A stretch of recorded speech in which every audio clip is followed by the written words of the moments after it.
Disclaimer.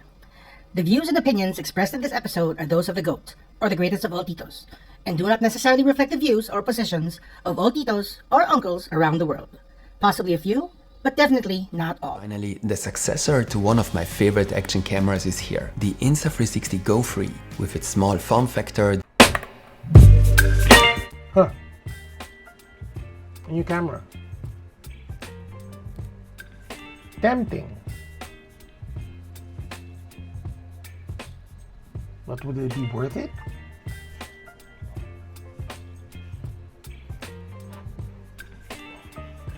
So I've been using this camera for 2 years now. This is the DJI Osmo Pocket 2. When Insta360 announced the Go 3, to be completely honest, I wasn't blown away. On the get-go, it looks exactly like the Go 2. Pero what got me intrigued by the Go 3 was yung bago niyang parang charging dock, which doubles as a screen. Parang hindi mo na kailangan gamitin yung phone mo to see yourself or to view it kasi nga meron siyang screen. It essentially makes it or converts it into parang GoPro yung form factor niya. I digress. I'd like to talk about basically in layman's terms, the differences between the Go 3 and the DJI Osmo Pocket 2. And basically decide which is the better camera. But definitely, as early as now, let me tell you this, in a Tito standpoint, common sense lang, I don't need it. But let's still talk about it. So, I will be looking basically at just 4 categories to compare the Go 3 with the DJI Osmo Pocket 2. Parang haba. Medyo biased na kagad ako kasi ayoko sabihin Insta360 Go 3. Go 3 lang. Sige, let's call DJI the Pocket 2. Okay. So, first of all, the size. Now, the Pocket 2 can actually go as small as 3 inches tall. And the only reason why I say that is kasi meron accessory itong Pocket 2 that for my use case I kinda need. So meron siyang additional 2-inch na parang napagsasaksakan sa ilalim ng Pocket 2 rather. That allows me to connect wirelessly to it if I want to transfer the files from the camera to my phone, and also allows me to use this, the wireless mic.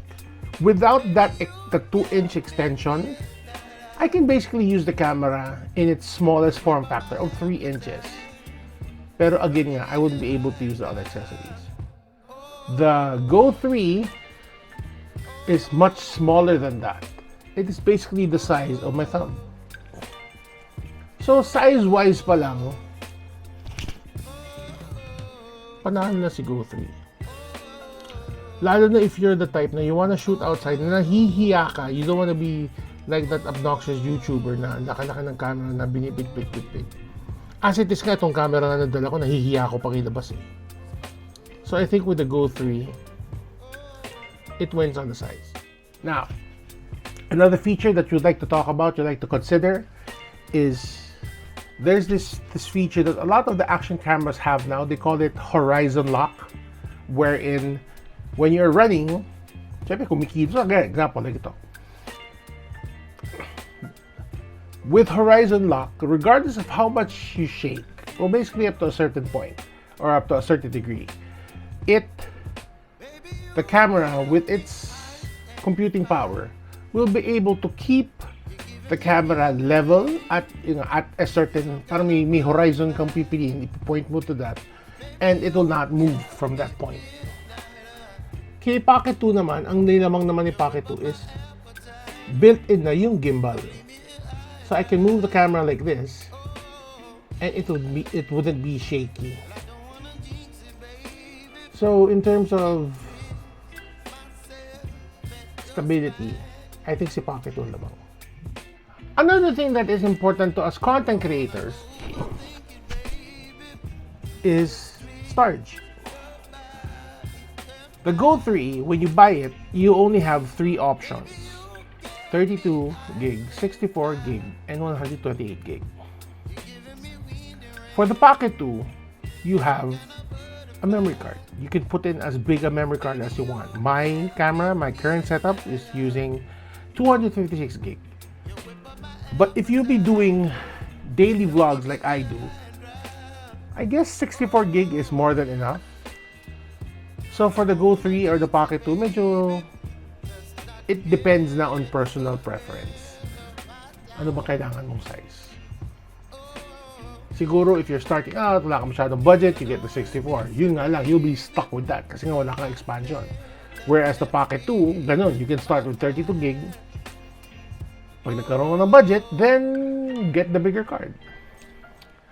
So I think in terms of expandable storage, it's Pocket 2.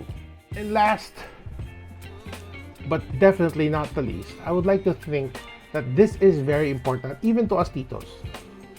The video resolution.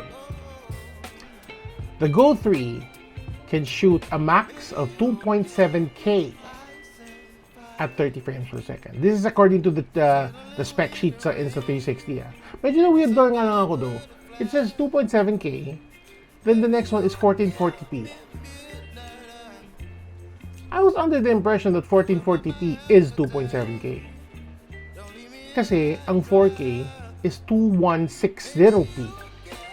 Tama ba? Labo. Whereas sa Pocket 2, the highest resolution na pwede niyang i-shoot is 4K at 60 frames per second. But as you notice in my videos, I only keep it at 25 frames per second kasi hindi naman ako, parang nakikreepyan ako masyado, sobrang pino. Kayo ba? So, after much deliberation, I don't think I would like to get the Go 3. Siguro kung first time ko lang, bibili pa lang ako ng camera to start shooting a vlog, then I would recommend the Go 3. But if you already have like a perfectly working camera, like in my case, the Pocket 2, I wouldn't upgrade to the Go 3. I wouldn't even consider it as an upgrade. I would probably look at it as like an extra camera. I've been looking at the website. I've been watching different videos for many minutes, kind of hours, and hindi mo ma-justify. I cannot justify getting a Go 3. I'm looking at if I want to get a Go 3, it is just because. But as far as functionality, the use, if I want to get an action camera, then my best bet would be the Insta360 X3. Kasi nga may 360 view siya. Mas useful po yun for me. Kasi nga, if you're going out, kasi like in this case, sa kwarto na ako, nakaset lang ganyan, then this camera works perfectly. Kasi nga, pwede mo i-fix yung view niya. Whereas like the Insta360 X3, nagmamadali ka, nasa labas ka, gusto mo biglang shoot, turn the camera on, just press play, press record, and regardless of what orientation, what angle the camera is in, because it's capturing in 360, then you can pretty much just edit it in post-production. So if you're able to watch yesterday's vlog, and I was talking about getting the Go 3, now that the dust has settled, I take it back. I don't think I need a Go 3. I'm perfectly happy with my Pocket 2. Kayo ba? Do you own a Pocket 2? Would you consider getting a Go 3 even if you have a Pocket 2? Or is it your first time? You would really need to buy a camera. Would you get the Go 3 or the Pocket 2? Hit me up in the comments below. Let's talk about that.